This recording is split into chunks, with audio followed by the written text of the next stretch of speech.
जब लोग पतरस की छाया तक में चंगाई पाने लगे, तब यरूशलेम हिल उठा। परंतु वही सामर्थ्य जो जीवन दे रही थी, नेताओं के लिए खतरा बन गई। क्या मनुष्य की आज्ञा माननी है या परमेश्वर की? और प्रेरितों के हाथों से बहुत चिन्ह और अद्भुत काम लोगों के बीच में दिखाए जाते थे, और वे सब एक चित्त होकर सुलैमान के ओसारे में इकट्ठे हुआ करते थे। परंतु औरों में से किसी को यह हियाव न होता था। उनमें जा मिले तो भी लोग उनकी बड़ाई करते थे, और विश्वास करने वाले बहुतेरे पुरुष और स्त्रियां प्रभु की कलीसिया में और भी अधिक आकर मिलते रहे। यहाँ तक कि लोग बीमारों को सड़कों पर ला लाकर खाटों और खटोलों पर लिटा देते थे कि जब पतरस आए तो उसकी छाया ही उनमें से किसी पर पड़ जाए। और यरूशलेम के आसपास के नगरों से भी बहुत लोग बीमारों और अशुद्ध आत्माओं के सताए हुओं का ला लाकर इकट्ठे होते थे, और सब अच्छे कर दिए जाते थे।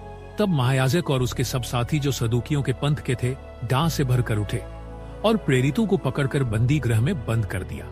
परंतु रात को प्रभु के एक स्वर्गदूत ने बंदी गृह के द्वार खोलकर उन्हें बाहर लाकर कहा कि जाओ, मंदिर में खड़े होकर इस जीवन की सब बातें लोगों को सुनाओ। वे ये सुनकर भोर होते ही मंदिर में जाकर उपदेश देने लगे। परंतु महायाजक और उसके साथियों ने आकर महासभा को और इस्राएलियों के सब पुरनियों को इकट्ठे किया और बंदी गृह में कहला भेजा कि उन्हें लाएं। परंतु प्यादों ने वहां पहुंचकर उन्हें बंदी गृह में न पाया, और लौटकर संदेश दिया कि हमने बंदी गृह को बड़ी चौकसी से बंद किया हुआ और पहरे वालों को बाहर द्वारों पर खड़े हुए पाया। परंतु जब खोला तो भीतर कोई न मिला।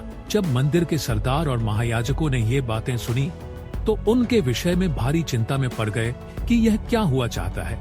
इतने में किसी ने आकर उन्हें बताया कि देखो, जिन्हें तुमने बंदी गृह में बंद रखा था, वे मनुष्य मंदिर में खड़े हुए लोगों को उपदेश दे रहे हैं। तब सरदार प्यादों के साथ जाकर उन्हें ले आया, परंतु बरबस नहीं, क्योंकि वे लोगों से डरते थे कि हमें पत्थरवाह न करे। उन्होंने उन्हें फिर लाकर महासभा के सामने खड़ा कर दिया, और महायाजक ने उनसे पूछा, क्या हमने तुम्हें चिताकर आज्ञा न दी थी कि तुम इस नाम से उपदेश न करना? तो भी देखो, तुमने सारे यरूशलेम को अपने उपदेश से भर दिया है, और उस व्यक्ति का लोहू हमारी गर्दन पर लाना चाहते हो। तब पतरस और प्रेरितों ने उत्तर दिया कि मनुष्यों की आज्ञा से बढ़कर परमेश्वर की आज्ञा का पालन करना ही कर्तव्य कर्म है। हमारे बाप दादों के परमेश्वर ने यीशु को जिलाया, जिसे तुमने क्रूस पर लटका कर मार डाला था। उसी को परमेश्वर ने प्रभु और उद्धारक ठहराकर अपने दाहिने हाथ से सर्वोच्च कर दिया कि वह इस्राएलियों को मन फिराव की शक्ति और पापों की क्षमा प्रदान करे। और हम इन बातों के गवाह हैं, और पवित्र आत्मा भी जिसे परमेश्वर ने उन्हें दिया है, जो उसकी आज्ञा मानते हैं। यह सुनकर वे जल गए और उन्हें मार डालना चाहा। परंतु गमलीएल नाम एक फरीसी ने, जो व्यवस्थापक और सब लोगों में माननीय था, न्यायालय में खड़े होकर प्रेरितों को थोड़ी देर के लिए बाहर कर देने की आज्ञा दी। तब उसने कहा, हे इस्राएलियों, जो कुछ इन मनुष्यों से किया चाहते हो, सोच समझ के करना, क्योंकि इन दिनों से पहले यूदास ये कहता हुआ उठा कि मैं भी कुछ हूँ, और कोई 400 मनुष्य उसके साथ हो लिए, परंतु वह मारा गया, और जितने लोग उसे मानते थे सब तितर बितर हुए और मिट गए।